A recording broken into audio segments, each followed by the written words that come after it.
Salam salam outsiders, foot sans filtre, votre émission qui vous suivra tout au long de la Coupe d'Afrique des Nations commence bientôt. On n'est pas des tocards.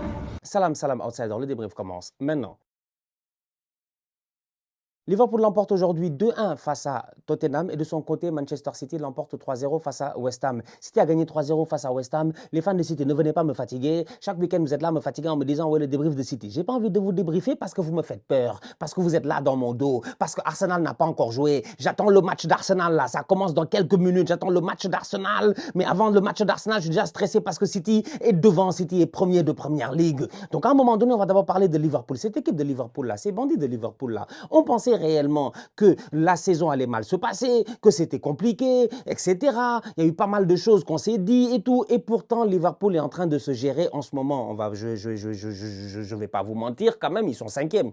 Ils sont cinquièmes. Ils ont le même nombre de points que Chelsea. Et pourtant, tu penses que Chelsea fait normalement une saison approximativement meilleure que Liverpool si tu te mets dans l'imaginaire collectif. Et pourtant, c'est pas le cas. C'est pas le cas. Cette équipe de Liverpool-là, ça fait 6 matchs, ils n'ont pas perdu. C'est bizarre. C'est bizarre. Ils perdaient beaucoup, mais là, ils ne perdent plus. 6 matchs, ils n'ont pas perdu. Ça fait 3 matchs d'affilée qu'ils gagnent. Ils ont battu l'Inter, ils ont battu Brighton, ils battent Tottenham. C'est une équipe de Liverpool qui, franchement, qu'on le veuille ou non, est capable de remonter au classement. Mais au-delà de cela, c'est une équipe de Liverpool qui aussi, défensivement, est nulle. Ça, je ne vais pas vous mentir. Défensivement, ils sont très nuls. Liverpool, la dernière fois, ils jouent ici. Ils mènent 2-0 face à Leeds. Ils font 3-3, ils mènent 2-0 face à Leeds. Ils commencent à paniquer.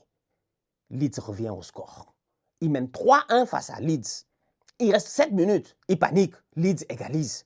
Aujourd'hui, ils jouent face à Tottenham à 10 contre 11. Liverpool mène 2-0. Liverpool trouve un moyen pour que Tottenham ait des espoirs de revenir à 2-2. Il y a des problèmes. Je ne vais pas vous mentir, il y a des problèmes. Défensivement, il y a des sérieux problèmes dans cette équipe de Liverpool-là. C'est pas normal. C'est pas normal. C'est pas normal. Et pourtant, ce match avait, j'ai envie de dire, ce match était plutôt bien parti. Très équilibré entre Liverpool et Tottenham. Très équilibré sur la 30e minute de jeu. Quand Xavi Simons fait une Gordon. La dernière fois, il y a eu, ici, en début de saison, un Newcastle-Liverpool, où c'est le petit Rio Gomoa qui rentre et qui claque le but. Il avait 16 ans là, quand il est rentré, il a claqué le but, il offre la victoire à Liverpool face à Newcastle, tout ça, c'est incroyable. On était là, j'étais présent, j'avais débriefé ce match-là. Liverpool ne méritait pas de gagner ce match-là. Et d'ailleurs, ce match-là, je pense que Newcastle est évidemment à 10 contre 11. Pourquoi? Parce que Gordon fait un tacle sur Van Dijk. Et même malgré ça, Liverpool a galéré. C'est le même match qui s'est passé aujourd'hui face à Tottenham. Sauf qu'à la fin, Liverpool s'en est sorti et ils ont réussi à battre Tottenham. Xavi Simons prend un carton rouge après une semelle, c'est dommage, il ne se gère pas. Tu sens qu'il ne fait pas exprès, mais le geste est... C'est comme Gordon la dernière fois, le geste est un peu...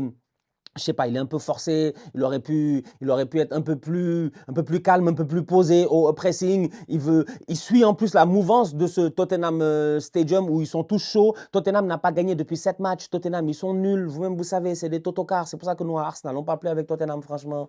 On ne boxe pas dans la même catégorie. Tottenham, ils sont trop nuls. Donc Tottenham, ça fait 8 matchs, ils n'ont pas gagné. Ils sont perchés là-bas à la 13e place. Tu as l'impression que c'est la même chose que la saison passée, qu'Ange Postecoglou est encore là. Thomas Frank, miskin à lui, quand il était à Brentford, il jouait pas là à 13e place à Brentford, franchement. Il jouait un peu plus haut quand même, tu vois. Ça allait bien, surtout la saison passée, avec les Wissa et les Mbomo. Donc le pauvre Thomas Frank, il arrive à Tottenham et ça a bien commencé. Ils étaient dans l'euphorie. On pensait que Tottenham allait faire une saison incroyable. Et comme d'habitude, Tottenham choque toujours avant Arsenal. Donc, les Spurs aujourd'hui, ils sont motivés par leur peuple, par leurs supporters et tout. Tu te dis qu'ils vont faire une grande rencontre et malheureusement, il y a ce carton rouge de Xavi Simons qui vient un tout petit peu tout plomber. Mais il y a tellement d'envie, il y a tellement de détermination que Tottenham, à mon humble avis, a fait un très bon match aujourd'hui malgré cette défaite-là. Donc, à 10 contre 11, on va à la mi-temps 0-0. Deuxième mi-temps, Isaac rentre, Isaac marque. Isaac rentre, Isaac marque. Direct but d'Alexander Isaac. En pivot, il joue très bien. Une touche sur le côté, le ballon revient à Wirtz. Wirtz a fait un bon match à mon humble avis aujourd'hui. Je pense qu'on va voir le meilleur de Florian Wirtz durant ces moments-ci où il n'y a pas Mohamed Salah. Ça, c'est quelque chose que je ne sais pas, moi je le sens juste comme ça. On va voir le meilleur de Florian Wirtz. Attention à ce petit-là. Il nous a montré de quoi il est capable en équipe nationale d'Allemagne, mais au-delà de cela aussi, surtout à Leverkusen. Wirtz, je pense que ça lui a pris un peu de temps pour s'acclimater, mais là, passe décisive, ça fait du bien mentalement, petit à petit. petit, il va trouver son rythme de croisière. Donc c'est un Florian Wirtz qui est dangereux, qui réussit à donner un bon ballon à Isaac. La frappe de Isaac, c'est vintage Isaac Newcastle. Franchement, ça m'a rappelé Isaac de Newcastle sans aucun problème. Il boule le ballon, Vicario est battu. À ce moment-là, tu te dis Liverpool mène 1-0. 10 minutes plus tard, Liverpool mène 2-0. Parce que Isaac se blesse. Ça fait mal. Isaac rentre 10 minutes, il marque un but. C'est son deuxième but en première ligue et il se blesse. Isaac est blessé. Isaac est blessé. Ils ont perdu Alexander Isaac. Qu'est-ce qu'ils vont faire? Je ne sais pas. Ça me fait mal de voir Isaac comme ça. Le pauvre, il a besoin de temps de jeu. Il a besoin de jouer. Il a besoin de prendre confiance. Malheureusement, il va aller à l'infirmerie. J'espère que ce n'est pas trop grave, mais il ne réussit pas à finir la rencontre. En tout cas, Isaac, il joue 10 minutes, il claque un but. Ekitike vient, il claque un deuxième but. Sur un centre de qui? De Jérémy Frimpong, qui remplace Alexander Isaac. Frimpong, depuis qu'il est arrivé, lui aussi, il n'est pas sérieux. Les boys de Leverkusen, là, il faut qu'on en parle. Ils ne sont pas sérieux. Les Wirtz et les Frimpong, là, ils ne sont pas sérieux. Surtout Frimpong, il a une tête de boy, tu sens, il a envie de rigoler, lui. Il a envie de faire des blagues et de rigoler. Dès qu'il est rentré, il y a eu gros zoom sur sa tête, j'avais envie de rire, tu vois. Par contre, il se gère. Il n'est pas comme Mohamed Salah. Ce n'est pas un ailier qui va percuter, aller marquer des buts et puis tout cela, même s'il est capable de le faire. C'est plutôt un qui va déstabiliser et mettre des ballons dangereux dans la surface de réparation. C'est ce qu'il a fait. Crochet, bon centre. Romero est battu, à mon humble avis, même s'il y a une petite poussette de bandit de Ekitike. La tête de Ekitike va en dessous de la barre transversale, c'est superbement bien joué. Liverpool mène 2-0. La dernière fois, Liverpool menait 2-0 face à Leeds et Liverpool a stressé. Liverpool a mené 3-1 face à Leeds, il restait 10 minutes et Liverpool s'est fait rattraper. Cette équipe de Liverpool-là, je le dis encore une fois, défensivement, elle n'est pas solide. Aujourd'hui, elle joue face à Tottenham, elle mène 2-0, il reste 24 minutes. Il commence à reculer, commence à paniquer. Richarlison rentre et marque. Il reste, l'arbitre dit 9 minutes de temps additionnel.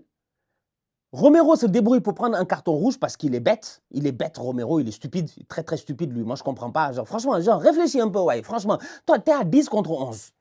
Xavi Simons a déjà pris un carton rouge. Le momentum du match est pour vous, vous avez vos supporters avec vous. Même si vous êtes en infériorité numérique, il y a un seul but à marquer pour revenir au score. Et ça se voit que cette équipe-là peut se créer des occasions. Kolo Muani a fait un top match, il a été dangereux, franchement, il a fatigué les boys. Tu vois qu'il y a moyen pour Tottenham d'égaliser, d'aller chercher le 2-2. Romero, champion du monde, il n'a rien dans la tête lui, il n'a rien d'autre dans la tête que de venir.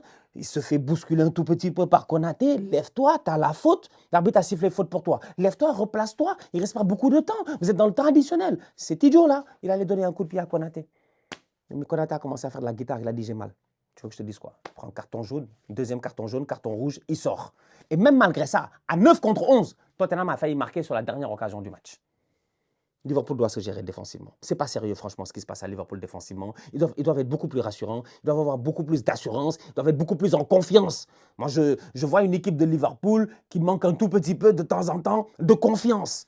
Ce n'est pas normal, ce n'est pas du tout normal de mener au score et de toujours paniquer en fin de rencontre. Ils ne sont pas très sereins. Mais, sur les 6 derniers matchs, ils n'ont pas perdu. Ils sont sur 3 victoires d'affilée. 2 en championnat, 1 en Ligue des Champions. Donc, globalement parlant, malgré toute la cacophonie et le bordel qu'il y avait à Liverpool, j'ai envie de dire que Liverpool est toujours là. Donc, attention à eux. Liverpool n'a pas encore coulé. Manchester City, de son côté, a gagné 3-0. Manchester City a gagné 3-0 face à West Ham. Bon, West Ham, ils sont nuls, hein, je ne vais pas vous mentir. Vous savez, hein, c'est West Ham, voilà. West Ham, ils sont nuls. City a fait un très grand match, facile, encore une fois. Moi, City m'énerve un peu parce que, en fait, ce qui m'énerve, c'est que City gagne 3-0. City domine le match. City gagne le match tranquillement, facilement. Donnarumma a genre 2 ou 3 face-à-face à faire. Sinon, tout le reste du match, il dort. Il n'a rien à faire. Il dort vraiment. Il est relax. Je pense que ça lui a pris du temps même avant qu'il y ait une occasion qui arrive vers lui.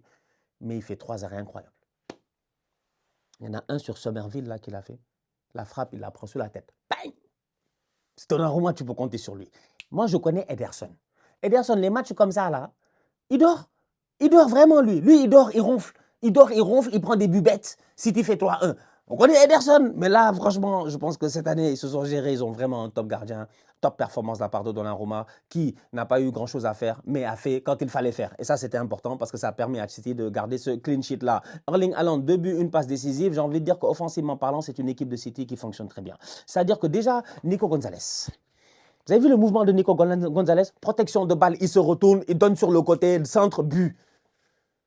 Je kiffe. Nico Gonzalez a des mouvements qui sont top, franchement top, petit à petit, il est en train de remplacer Rodri. Rodri est un ballon d'or, il n'est pas facile à remplacer, mais Nico Gonzalez se gère et franchement, sa performance aujourd'hui, elle est à saluer à mon humble avis, je l'ai trouvée super intéressante pour le peu de temps qu'elle a été sur le terrain. Maintenant, bon, je pense que c'est à cause peut-être du carton jaune qui le fait sortir ou quoi que ce soit. En tout cas, il faut dire que franchement, le boy, ça va. Reinders, ces derniers temps, bon...